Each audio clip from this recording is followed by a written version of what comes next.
when we feel like we're failing, it taps into these core beliefs about ourselves, about how we believe the family system should run, how we even hold beliefs into what makes us enough. And a lot of this all comes down to those core needs that we have, which is, do I matter? Am I important? Am I enough? And am I worthy? And we often don't hang out in those pieces and start from this place of saying, hey, I am good enough. I am lovable just the way I am. I don't have to have a perfect ski event. I don't need to do all of these things in order to show that we're a happy, connected family. I'm enough just where I am starting. Ever feel like you suck at this job? Motherhood, I mean. Have too much anxiety and not enough patience? Too much yelling, not enough play? There's no manual, no village, and no guarantees. The stakes are high. We want so badly to get it right. But this is survival mode. We're just trying to make it to bedtime. So if you're full of mom guilt, your temper scares you, you feel like you're screwing everything up, and you're afraid to admit any of those things out loud, this podcast is for you. This is Failing Motherhood. I'm Danielle Bettman, and each week we'll chat with a mom ready to be real, sharing her insecurities, her fears, her failures, and her wins. We do not have it all figured out. That's not the goal. The goal is to remind you, you are the mom your kids need. They need what you have, you are good enough, and you're not alone. I hope you pop in earbuds, somehow sneak away, and get ready to hear some hope from the trenches. You belong here, friend. We're so glad you're here. Hey, it's Danielle. As unique as all of our parent-child and partner relationships may be, I feel like today's conversation is pretty universal. In this episode, I'm talking to Dr. Tracy Dalgleish, a psychologist and couples therapist in Ottawa, Canada. For nearly 2 decades, Dr. Tracy has provided direct clinical services as well as researching, writing, and speaking about relationships. She provides psychotherapy, coaching for individuals and couples, and corporate wellness seminars. She's also the host of the podcast, I'm Not Your Shrink, and author of her debut book, I Didn't Sign Up for This. A couples therapist shares real-life stories of breaking patterns and finding joy in relationships, including her own. She offers online seminars and trainings to people all over the world. As a mom of 2 young children, including one with big feelings, the owner of Ottawa's mental health clinic Integrated Wellness, she knows what it means to balance the full load. As we dove into our conversation, a theme quickly emerged around feeling not enough and the ripple effects that can have as it shows up in both of our parenting and our marriages. Tracy suggests tangible ways that we can level up our communication style in our partnerships, as well as how to become more of a friend to ourselves. I ask her if it's true, if you can only love someone to the extent that you love yourself, and she shares a really important distinction. Ultimately, we urge you to find compassion for yourself and know you are not alone in the struggle to do just that day in and day out. So here's my conversation with Tracy.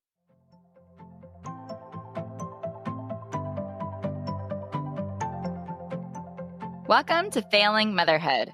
My name is Danielle Bettman, and on today's episode, I'm joined by Dr. Tracy Dalgleish. Did I say it right? You got it. It's a tricky one. It is. Welcome, Tracy. I'm so glad you're here. Thanks for coming on the show. Thank you, Danielle, for inviting me into your space. I know that your community is such an important one to you. And I also know how you are supporting other mothers. And it's such a gift to be able to sit here with you. So thank you. Oh, thank you. I have followed you for a long time on Instagram, and you are like one of the OGs that has just been known for putting out such great content. So we're going to break down a lot today. I know you are an expert in, a lot of women's health, women's development, and therapy, moving into marriage and early parenting, so you're doing that yourself. So we have a lot to talk about. One of the things that I saw that was really cool on your site is you say, even though I'm a psychologist, no one is immune to struggling. So I always like to open every episode with a relatable question of, have you ever felt like you were failing motherhood? Yes, absolutely. And I can immediately think of that time recently, but I want to pause just to reflect on that, because I think it's really interesting what the landscape looks like in terms of social media, the media at large, of hearing from experts, of then seeing them struggle with different parts of their life. And one of the things I say in the introduction in my book is I've been a human a lot longer than I've been a therapist. And it is this removal of putting therapists or this kind of like a quotation experts, right? Putting them on pedestals and looking at them and saying, you don't struggle, which was the whole basis of my book, of being able to open up that curtain and say, hey, when I became a parent, it rocked our marriage. Even though I had all the tools and strategies, I was not ready for the weight of the mental load, for the resentment that would come with that. Okay, so my failing motherhood moments that recently came up. My daughter is more of my barnacle baby, and she has a big physical connection cup. And I love that about her. And she feels deeply, and she's learned so early on to express herself. And she actually reminds me a lot of me when I was younger. And recently she said, I don't like that you work so much, and I miss you. And I miss time with you, and I need more time, and I need you not to work so much. And it's those moments where our children tell us something, whether it's I don't want to go do that, or I want chocolate chips at 8 p.m., or you work too much and I wish we had more time together. It is my immediate desire to want to take away their pain. And that comes from my own enoughness and shame that can really quickly stir up of, am I a good mom? Am I enough of a mom for my children? Am I around enough? And oftentimes I don't feel like it. Yeah. And my response to her wasn't to say, you're right, sweetie, I should work less, I will be home more, because the reality is that's not what our family looks like. And I don't get to just, take away all that time. It does speak to me what her need is. And that need there is connection. She's looking for connection. And so I can validate her in that. And I think the thing I've learned through my journey as a mom, gosh, it's such a journey, right? Like it really is tricky. And one of the biggest things I've learned is really not to personalize this stuff. It is not me personally. I'm not doing something wrong. Instead, my daughter is telling me what she needs, and I need to find that need behind what she's saying there. And we ended up having a magical day going to an arcade here in the city and doing it's a paint pottery place as well. And, that filled up her bucket, but it didn't mean that I am bad and not enough as a mom. Yes, that distinction is important. And we've definitely all had reasons to feel that way and believed that at some point. And our kids definitely are some of especially the outspoken ones that are so sure of themselves and know exactly what they want, let us know. And so that is tricky. They're really good at doing it. And it's a strength, right? That it is. We can see it as a strength. We love that for them. Yeah. It's interesting because I grew up with words like bossy, stubborn, sensitive. And when I look at my daughter, I think you are determined. You know what you want and what you need. And how cool is that to be a child in the world, to be able to do that? But it's really interesting when it bumps up against our own stuff, right? Because here I am. I've done a lot of work around this where it's often been like, just be the good girl and say, yes, go to bed. Because now it's 8 p.m. and I'm going to turn into a monster at 8:10 and I need you to be in bed. So just be the good girl. And she, because our children have their own needs and wishes, and that's not their job. And so for me, it's like, okay, this is not about my enoughness as a parent. This is that she's a separate person from me, which also relates to how we view ourselves in relationships. But the ability to just really step out of that and to reparent myself in this journey of also supporting her to learn the skills and tools that she needs. Exactly. And that is the perfect segue into my next question, which in your work, I'm sure that you hear just as often as I do a feeling from your clients of, I feel like I'm failing in some way. So is there patterns that you have started to see of things that come up a lot or things that are really common in that early motherhood experience that relates to that feeling of just failing relationships, failing parenting, failing themselves?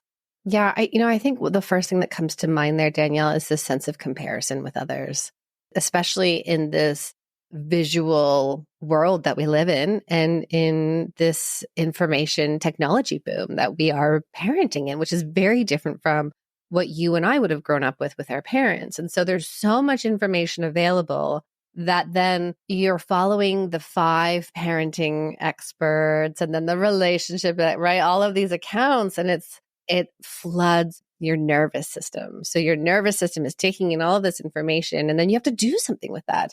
And one of the things people do is they compare.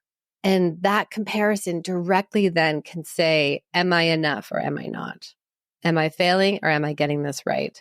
That's one piece. But then also too, I find there's this sense of desire for perfectionism, the perfect bedtime experience, the perfect family event of, I don't know, well, we're in the wintertime, of like going out skiing. We've been skiing with our kids. It's become a family activity. I also learned how to ski in 2019. So my kids were doing ski lessons that year as well. So did I, because I believe my husband should not teach me how to ski. It doesn't work. Yeah. But, it would just be this like catastrophe of a day of someone's crying and someone doesn't want to and someone's cold. And it felt really like this sense of failing because it didn't go the way my perfectionism or expectations or my desire to control wanted it to go. And so I think when we feel like we're failing, it taps into these core beliefs about ourselves, about how we believe the family system should run, how we even hold beliefs into what makes us enough. And a lot of this all comes down to those core needs that we have, which is, do I matter? Am I important? Am I enough? And am I worthy? And we often don't hang out in those pieces and start from this place of saying, hey, I am good enough. I am lovable just the way I am. I don't have to have a perfect ski event. I don't need to do all of these things in order to show that we're a happy, connected family. I'm enough just where I am starting. And then we are able to easily depersonalize what's happening around us. What themes do you think show up for mothers around that? I see a lot of correlation between a child's behavior meaning something about me as a parent and that being my report card, having a really hard time kind of differentiating between the two entities and knowing that that's not a reflection of who I am as a parent.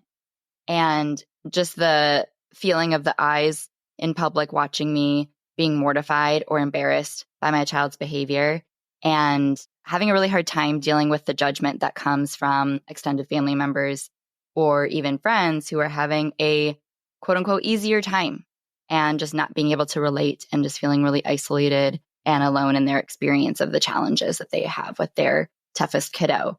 And then they just begin to internalize that about, how they're doing and who they are and making that mean so much as the story they tell themselves to explain that behavior. You don't get to choose who your children are. And I like to remind people to look at the gifts that your child is trying to give you. My daughter refused, so much different than my son. She refused the bottle. And for me, that was like, what? This was supposed to be a different experience. You were supposed to be flexible and adaptable. And I spent so many weeks swallowing into this. I did this wrong. I'm not a good mom. This is all my fault. And instead, I think looking at it in a way of saying, what is she trying to teach me? And that's that gift. So she taught me this acceptance and letting go. And that's a hard thing. But yeah, I remember with my son, actually, I think he was maybe just 2, not even. And we were in IKEA and he had a melt. It was one of his first big, full on the floor, melting down. And it was almost like my periphery went black. And all I could feel was, I have to make this stop. I am a bad mom. I have to make this stop. People are looking at me. Oh no. And it's really interesting, Danielle, because I'm curious about your experience as well. But I find even in parenthood, all of these things are, if we could look at them as lessons, as trials, as attempts to do differently each time instead of personalizing it, meaning it's something about us, it doesn't become easier over time, but it becomes more familiar and more workable, and you become more resilient. So for the parent who's up in the middle of the night thinking, this is never going to end, I will never sleep again, you do. And remind yourself, this is a moment.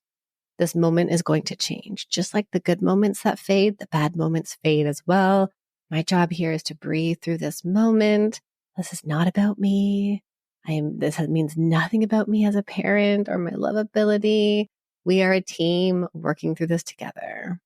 Yeah. So if a parent, especially a mom, has some wounds or some deep core struggles to believe that about herself, that she is worthy and she is good enough as she is, that can create a big dynamic in how quickly she might take on that personalization, or how quickly she might, really fall into those patterns in parenting. But how does that show up then in her relationship with her partner?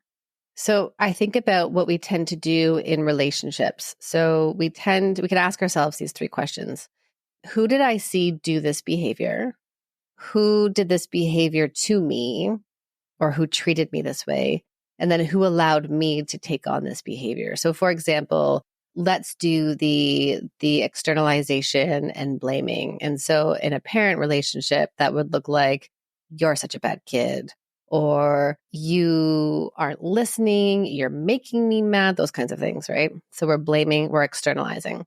In a partnership, then we can ask ourselves if we tend to blame or criticize. And that is one of those negative communication patterns. We know there's 4: criticism, defensiveness, contempt, stonewalling. And we know from the research that engaging in these 4 negative communication patterns leads to a higher rate of divorce. We want to try to get out of those patterns. And so asking ourselves, who did I see criticize each other in the family? Was that mom? Was it dad? Who was it in the family? Who did that to me? And then who allowed me to do it as well? And that can offer us this sense of awareness of what's the pattern that I'm bringing into our relationship. And can I recognize first that maybe it didn't start with me, that I learned this? We have to remember that when it comes to our relationships, we are constantly having experiences with other people, with the world and ourselves, and they're building these internalized models of what it means to love and to be loved. And so if our parents interact with us saying, just get your shoes on, you never listen, that we internalize in a moment. Or then we see them saying to, let's take mom, for example. Mom says to dad, oh, you never do the dishes. I always have to do this. That's a modeling for you of what it looks like to communicate your needs and emotions.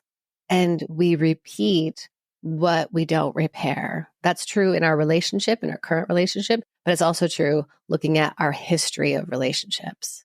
There's so much to communication that I don't feel like we give credit to or really realize enough, because we just kind of take it for granted. I know how to talk. I talk to people. I might not be the best at it, but it works and it gets the job done. We all tend to be decent communicators. We are speaking English, but what people forget is that when your nervous system goes offline, we lose the ability to access those tools and resources that we have inside of us.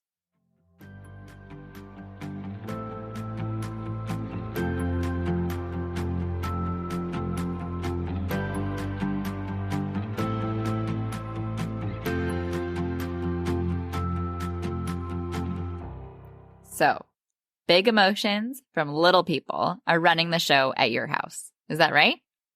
Do they fall apart when something doesn't go their way? Ugh, just once. Why can't they accept the fact that the answer is no? Am I right? The struggle is real. You're not alone, and you're in the right place. When your days are filled with relentless pushback, it is so hard to feel like a good parent. Especially when your in-laws aren't shy in sharing how they think your kids just need a good spanking. Every time you lose it when they lose it, you feel like a failure. The worst part is, without addressing the root of your child's behavior, you're doomed to play a fruitless game of whack-a-mole, reacting rather than preventing the next conflict. And next time, nothing's going to go differently. The good news is, when you have a handful of effective discipline tools in your pocket, you're able to step into full confidence as their parent parenting actually becomes a whole lot easier. I promise, you're not failing them. You just need more tools. So if you have a tiny human who's full of love and yet so difficult, if you can only be so nice for so long, if you've tried everything and still feel defeated on the daily, my free class, Authentic and Unapologetic, is for you. In this free training, I share 5 huge misconceptions in parenting strong-willed kids that inadvertently invite defiance, 4 mistaken goals they're using their behavior to meet and what to do about it, how to let judgment roll off your back and truly feel like the parent your kids need, and why what you're currently doing just isn't working and isn't going to anytime soon. So go to parentingwholeheartedly.com/unapologetic to access this exclusive free training immediately. That's parentingwholeheartedly.com/unapologetic. The link will be in the show notes.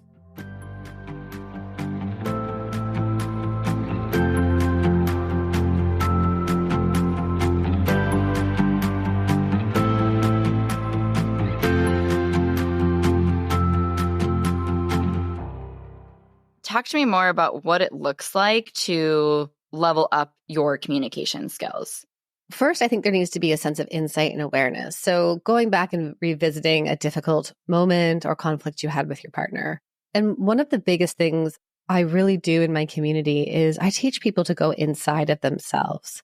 It's really easy to look outwards. And actually that outward focus is a way of protecting ourselves. That's our ego that shows up and says, it's them. If they did something different and if they weren't so, and if you changed, then we would be different. I ask people to go inside themselves and to get real honest with how do you express things for yourself? How do you go to your partner and let them know that you're upset or that you need something? So that would be the first piece, is to bring a little bit of insight and awareness about that. And if people listening are willing to ask their partners, and when you ask, just take the feedback in. So I know if I go to my husband and I say, give me feedback about how I communicate to you, he will say to me, you can be sometimes a bit sharp. You can sometimes be a little like, ooh, zing. And it's like, yeah, okay. Thank you for telling me that. It sucks to hear that. And it's hard, but I have to understand that that feedback is going to help me to realize, what is it that I want to do different?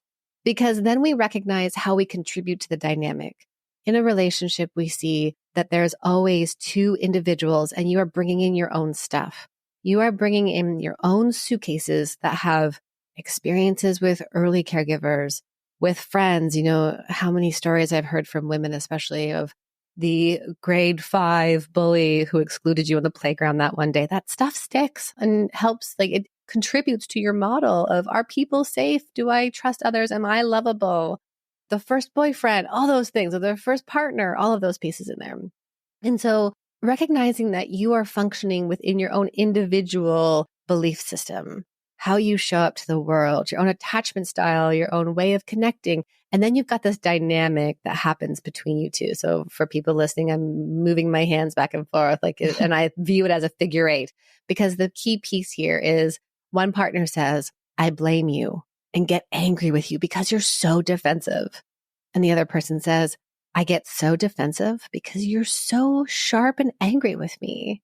So is it the chicken or the egg is often what people ask me. And it's like, it's both. It's both. So could you then in your interactions start slowing things down before you go to communicate something? You never do the dishes. And I tap into the critical side because that's the one I tend to take on, right? You never do the dishes. Okay, wait, hang on. Right here in this moment, I am feeling overwhelmed. What does overwhelmed tell me? I've got too much information coming in. What do I need? You know what? Actually, I need to go for a walk. And then I need to come back and regroup. And then I can say to my partner, I am overwhelmed. I need something to be different with how we're managing the after bedtime tasks. It sounds much different, right? So I think that's a great place for people to start. Yeah. Just being able to find that awareness and catch themselves in the moment. Sometimes I feel like we have this expectation where, I'm going to communicate one way one day, and then tomorrow I'm going to be a completely different person. and, I'm going to No. be doing all my strategies Right. and it's going to be perfect. Like New Year's Day every day, right? It's like, Yes. right. That doesn't set us up for success. So it really is the slowing things down. And if that even sounds like today you saying, right, when I went to my partner last week, I was defensive. That is enough awareness to start changing the pattern.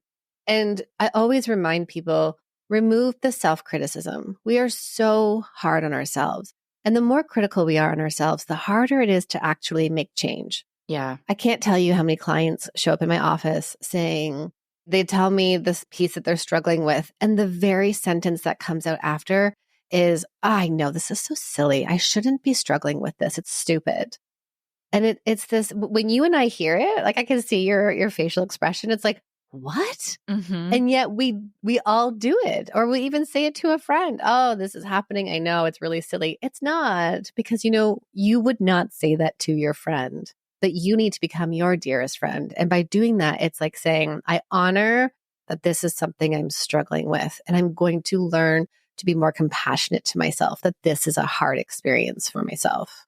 Yeah, that comparative suffering where we know that someone else has it harder, it's very hard to then be able to be kind to ourselves and be able to truly validate, yeah, I only have one kid and someone else has 3 kids, so I don't even have it hard and I just need to suck it up. That's not helpful. It's not going No. to get you to that place of truly making change possible. Yes. But it's so common. You're so right.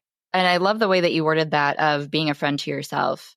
What else does that look like, if that's an important kind of quality to be working towards? The compassion, being curious about your own emotions and thoughts and learning to listen to them. There are a lot of people who come to me saying, I don't know what my needs are. And needs are as small as I sit here in this moment, listening to this podcast, where are my shoulders? Where is my jaw? Am I holding tension? Can I release that? Or am I hungry? Am I thirsty? Do I need to go use the washroom? Those are needs. And yet so many of us ignore them, and we run on the hamster wheel and we go, go, go, go, go, ignoring our basic needs. And then they come and say, I don't know what my emotional needs are. Right. Well, because we haven't listened to what's happening internally inside our bodies first. Let's start there. So honoring yourself in listening to even the smallest need. I need water. Wow, this moment with my kids is so overwhelming. I'm going to put my body up against the wall as I sit here with them. Okay, I'm going to take deep breaths. Or saying to the children, I need to take a minute because I'm feeling overwhelmed. I will be right back. I need 1 minute. I know that's hard. I know you want me to play with the dolls right now. I'm going to take this 1 minute. I'll be right back. And that really, you identifying your needs not only shows your children what it means to identify that for themselves, but also then means you can go and get it. Mom goes and gets it. And I love this question. This was from Allison on my podcast when we talked about motherhood. And she had said, it's a question that's always stayed with me. She's a psychologist over in the UK. She said, did you ever see your mom sit down? And do you let your kids see you sit down? And so compassion isn't just about curiosity about your experience, but it's also about the courage to make the hard choice to look after yourself.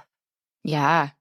And I know with parenting, it helps to know that you're doing it for your kids too, if it's not enough to, do it for yourself. And there is a dynamic that comes true when you're not able to verbalize your needs, then your kids automatically assume that their needs are the most important. And that can create a sense of entitlement. So it's important to hold space for your own, just so that they can balance that and realize other people do have needs and they are also important.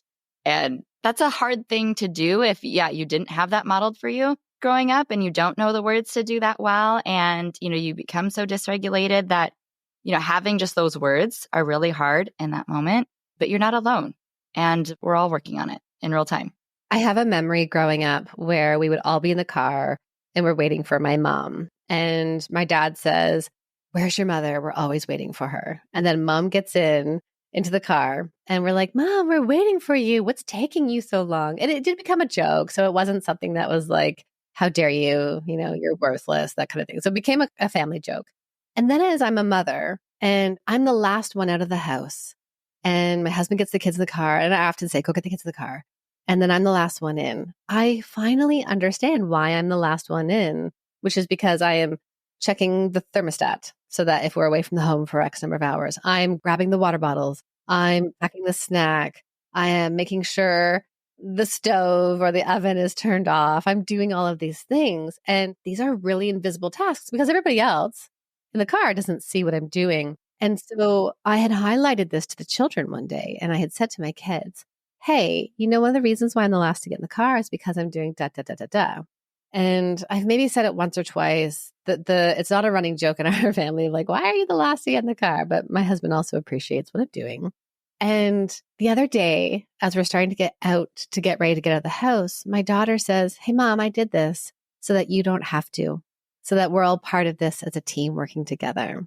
And as our children get older, they can start to see that and participate and be the team mentality in the family instead of this idea of helping, right? Which then leads into the whole mental load conversation. But it is this idea of helping our children to see this doesn't just happen or dad doesn't just do this thing, but actually what else is the other parent doing to be able to support the whole family? And how could we all do this together? And that, I think, as well, is teaching children that we have needs. There's a need to care for the household. There's the need to pick the food and snacks for us while we're out of the home and all of those things. So I could completely derail us to a mental load conversation. I'll come back and focus here another day. Another day. Yes. We're all with you on that and are following right along. But for today, the last thing that came up for me that I would love to bring just to this conversation to have you put your spin on it is I see on a lot of, memes or social media, the idea that you can only love someone else to the extent you have self-love. Do you feel like that's true? And is that a big dynamic in marriages? Yeah. And I also know that's true in the compassion literature as well, is that in order to know true compassion for others, it has to start by knowing true compassion for yourself, because it does bleed into the judgments that would come out for other people or the difficulties of giving other people permission. Gosh, it's such an interesting concept, right? In the sense that, well, I'm with this other person. It's this outpouring of love. But I talk to people about, well, first intimacy. To know true intimacy with another person, you need to know true intimacy with yourself. Do you have time by yourself where you like yourself, where you do things that fill you up, that, bring you joy? And then when you have that within yourself, you then bring that to your partnership. But I also remind people that loving ourselves is built on being able to be connected with other people. So some people will say, I need to heal all this stuff before I'm ready for a relationship.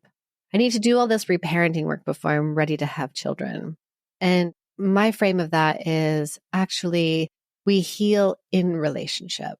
So one of the examples I think is a client who really struggled with perfectionism.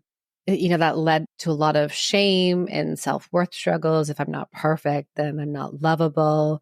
And in the relationship, her partner was able to say, you're allowed to make mistakes.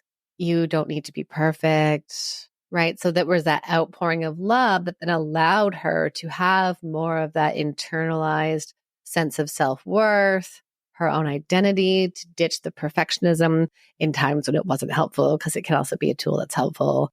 But then really honoring that piece. And then that then went into their connection of deepening their connection. So then she wasn't necessarily holding him to high perfectionistic standards as well. She was able to have more permission for her partner instead of holding him to a high standard. Yes. Yes. Oh my gosh. I see that in my own relationship. And I love that you've added a layer of complexity to that, where it doesn't mean that it is then keeping you from, not being able to love someone adequately. You can use a relationship to heal and work on that in real time and be able to continually grow in that way, both in your love for that person and for yourself. And that we don't have to, show up with that homework done. You don't have to show up perfect and healed and lovable and all those things already. Yes. There's so many reasons for the way that we feel that way. And I think there's so much more that we could dive into about this, but I know that you do that in your work as well. So please share with my listeners how they can connect with your book, your podcast, and your course. Yeah. I guess it was back in 2018, had this desire to reach more people outside of my therapy room, acknowledging that therapy is not accessible for everybody, either due to cost, time, or partner involvement. And so I have several online resources for people to engage with me in some way. My podcast is called I'm Not Your Shrink. So I show up as myself, not in the therapist role, but also bringing in my clinical and research experience within the conversations. My book is called I Didn't Sign Up for This, and it is 5 case studies or stories of couples who show up in my office. Of course, the 5th one is actually my own, and it reads more like a fiction book, so that it's one of those self-help books where you want to get to the end because it's part self-help, part memoir, in the sense of what most people tell me is they become invested in the stories and they want to know how it ends for them. And so I love that people are going along this journey of me in the therapy room as a couples therapist, working with couples who all ended up saying the same thing in front of me. I didn't sign up for this, and me crying in the shower, saying the same thing after having my second child. So all the information and resources is on my website, so drtracyd.com. But Danielle, my favorite thing is for listeners to come into my DMs. I mostly hang out on Instagram and say hello. Let me know what stood out from today's session. That's always the most meaningfulest thing for me, is when I get to connect with people who are on the other end. And then on Instagram, you can check out all my links and resources there. Perfect. The last question I can't let you go without asking, that I ask every guest that I have on, is how are you the mom your kids need? Gosh, it's such a cool question. And I think it is that I am showing them, well, I know my highly sensitive child, I am showing this child how to express their needs and to meet them where they are at. And I think I'm doing that with both children. And it's so interesting because as a therapist, I want to often show up as my warm, empathic therapist self. And of course, what we know with our deep feelers is that often isn't what they need. So the mom that they need is for me to be attuned to them, for me to not be perfectly imperfect. I don't know if I like the expression because it kind of says that perfectionism is not a good thing, but just this sense of like presence and awareness and connectivity. And I'm not always going to get it right, but I am owning my mistakes and teaching them that they are allowed to make mistakes too. So important. They are lucky to have you. Thank you, Danielle. And we are lucky to have you today. Thank you so much for inviting me into your space, into your community. No, thanks again, of course. And I will make sure to share all those links in the show notes and have listeners connect with you after this. But thanks again for all your time and expertise today.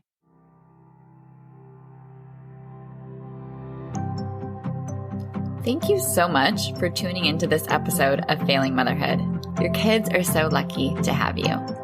If you loved this episode, take a screenshot right now and share it in your Instagram stories and tag me.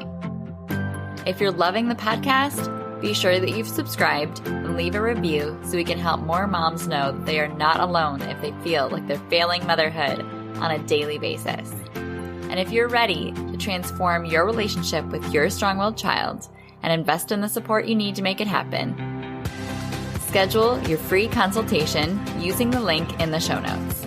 I can't wait to meet you. Thanks for coming on this journey with me. I believe in you, and I'm cheering you on.